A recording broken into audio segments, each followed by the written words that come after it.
Naruto and its sequel, Naruto Shippuden, was a shonen manga written by Masashi Kishimoto from September 21st, 1999 to November 10th, 2014. It followed Naruto Uzumaki on his journey to become Hokage, the leader of Konoha, a ninja village, and his desire to bring his best friend Sasuke Uchiha back from the grip of darkness and revenge. Over the manga's 15-year run, Naruto became known for its many excellent strategic battles, particularly in Part 1, its emotionally powerful and impactful moments, and finally, its characters. Oddly enough, the characters in Naruto also presented one of the most obvious points of criticism for the series.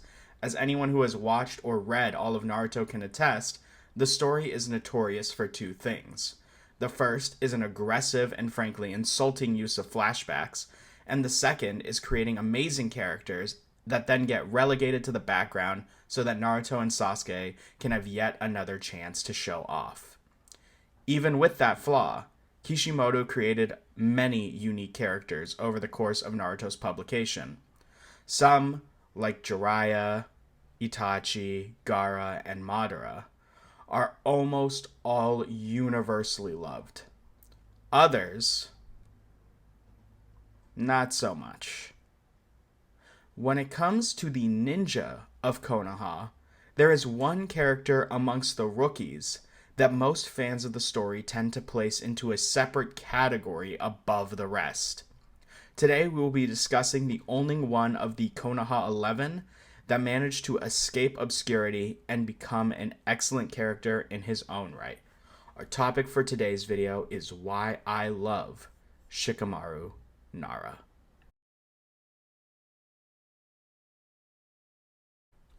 The best place to start with Shikamaru is to understand who he is as a character. Shikamaru can best be described in three words: lazy, dependable, and human. The last one may seem odd, but it is perhaps the most important of all his traits. Of course, when someone thinks about Shikamaru, the first thing they are going to point out is that he is a genius beyond smart. As we dive into Shikamaru's character, we are informed by his sensei Asuma Sarutobi that Shikamaru is brilliant, with an IQ of over 200. To put that in perspective, the real-world highest IQ ever recorded belonged to a woman named Marilyn Vos Savant, who had a 228 IQ. However, this is a great place to start when examining Shikamaru's character, because even when we reflect on how he got his IQ test, it could not be done in a way that was not presented in a game. The lazy genius is not a Naruto unique trope, but the way Kishimoto uses this trope through Shikamaru is brilliant and provides an odd wrinkle to the overall story. A general theme of Naruto is that hard work will always surpass natural talent if the talent doesn't work hard. As a reader, one might think that that creates Shikamaru as a foil to Naruto, and that it would be advantage to put him against a character like Rock Lee, or Naruto against Shikamaru so they could beat Shikamaru and move on. But that isn't how Shikamaru is used. In fact, the whole purpose of that fight would be pointless, because Shikamaru doesn't believe he is the best or tout his superiority to anyone. Truthfully, he is somewhat self-depreciating in his opinions of himself. He lacks confidence and doesn't want to be in conflict, even if victory seems to be in his favor. On the handful of times Shikamaru is forced into battle against his will, only then do we get to see a glimpse of his genius. If Naruto's motto was to never give up, then Shikamaru's would be work smarter, not harder. Unlike his hardworking teammates, Shikamaru generally leaves most of his conflicts unscathed. He is a character that cares little for the chest-pounding action of battle. But when facing opponents like Kin or Tamari, his strategy is to get in and out as fast as possible. This isn't to say that Shikamaru never puts his foot on the gas and push himself to his limit. We'll discuss instances of him doing that shortly. But he absolutely would prefer to be as distant from hard work as possible, at least at the start of the series. Shikamaru ironically describes himself as the biggest coward in Konoha. Despite this, there has not been a single mission that was assigned to him that he did not do everything possible to succeed in. The first example of this is when Naruto and his squad are set to chase after Gaara and Sasuke after the Chunin exam. During this mission, Naruto, Pakun, Sakura, and Shikamaru are being pursued by ninjas of the Hidden Sound who are all ranked Chunin or Jonin, which is a higher rank than any of them at the time. In order to ensure the mission is completed, they come to the conclusion that one member of the squad must stay behind to stall the others. Shikamaru notes earlier that this would mean certain death. However, to everyone's surprise, he is the one that volunteers to stay behind. Eventually, he is bailed out by Asuma, but he did not know that was coming. In Shikamaru's mind, he believes he will die on this mission, and even begins making peace with that fact. Earlier, we touched on why the theme of hard work beating talent would not work for Shikamaru, because Shikamaru's aspirations are not to be the best, not to be a legend. He has very simple, human, down-to-earth expectations. Not only is this a perfect scene to demonstrate Shikamaru's relatability, but it also goes to show that he is far from the coward that he says he is. Shikamaru is also given a leadership position in the mission, the Sasuke Retrieval Arc. As the group marvel at his ability to form the best tactical strategies on the fly, and his speech regarding his view on the situation, Shikamaru gives us his insight on responsibility and the role that it plays that he must be dependable for his squad and Sasuke, even though he hates him. This still sends shivers down my spine every time I watch it, and really lets us know the kind of human that Shikamaru is. Finally, in post-time skip, Shikamaru is depended on as a leader on the battlefield during the final war, and as the step-in commander of his team after the death of Asuma. Ino and Choji look towards him for guidance for next steps, and they depend on his leaderships and plans to see them through the battle with the Akatsuki to avenge their former sensei's death. They depend on him, and Shikamaru has never once backed away from this.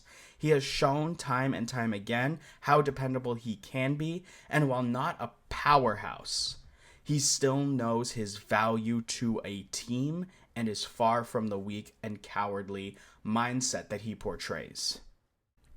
Human. The most crucial part of Shikamaru's character is that he is human. Very few people can imagine what having Shikamaru's level of intelligence must be like, but everyone can relate to the human struggles that he faces. Shikamaru faces frustration in moments of weakness and doubt in his ability. Nothing shows this more than at the end of the Sasuke Retrieval Arc, where the fact that he nearly cost his entire team their lives is so hard on him that he wants to quit being a ninja. It is only when he learns that all his comrades will survive does he strive to do better.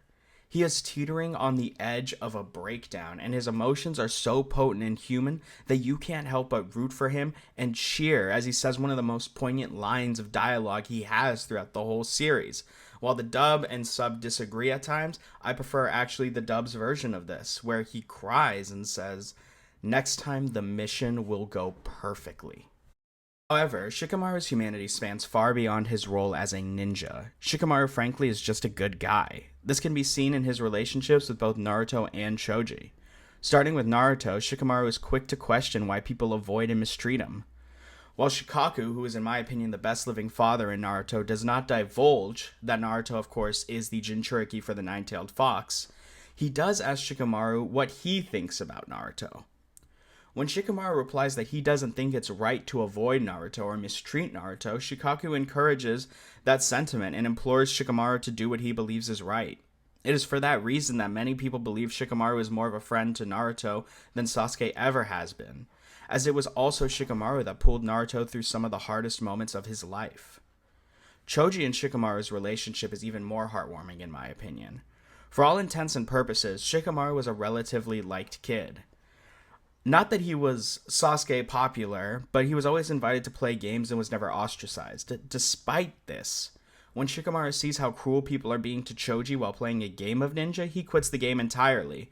And while it wasn't his intention to go chill with Choji, when he discovers that Choji is in his favorite spot, he doesn't force Choji away. Instead, the two become friends. They share chips, they bond, and eventually they become teammates.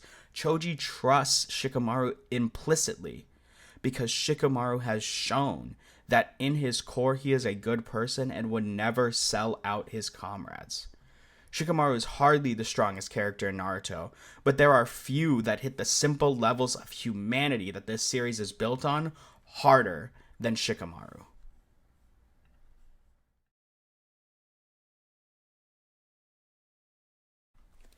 Shikamaru is a testament to the will of fire, which is the prevailing ideology of Konoha. Well, it's easy to have huge ambitions when you're the reincarnation of the Sage of the Six Paths child. When you're a relatively standard ninja, it becomes a bit different. Well, it's hard to say that Shikamaru is average. He does not possess the major god level gifts beyond his intelligence. And yet, without fail, he plays the role as almost a de facto leader and planner of the entire village. He demonstrates much of the core values of the village through his action and his inheritance of his sensei's will to protect the king. He is a believer in the idea that everyone has a role to play, and his ambition becomes to help the village in any way he possibly can to protect the kings or the youth of Konoha. It is the primary reason he ends the series as Naruto's chief advisor. In many ways, Shikamaru's arc can be seen as the poor student to excellent teacher trope. Shikamaru's purpose is to act as a grounding rod for Naruto and the other Konoha Rikis, and has proven his value many times, whether on the battlefield helping Naruto out of a slump when Jiraiya passes, or serving as an advisor to him, which to him is a drag, but he does it for the sake of the village. The story of Naruto couldn't have happened without characters like Shikamaru. Finally, Shikamaru is great to me because he is one of the most human and real characters in Naruto. He is a relatively normal guy who, when he sees a challenge, isn't jumping for joy to tackle it, but looks at it with reproach. He will meet the challenges, but not without complaint. Shikamaru is also the strongest friend in the series, in my opinion, and understands the value of worth in every member of the village better than almost anybody else. To me, while his humor is endearing and his personality never fails to make me smile, it is the fact that Shikamaru knows he can't do everything on his own and isn't afraid to show the need for teamwork despite his own intellectual gifts that make him as a character shine. It brings critical attention to an issue, in my opinion, that many young boys, which is the target demographic of shonen, face at the age where they begin reading these mangas.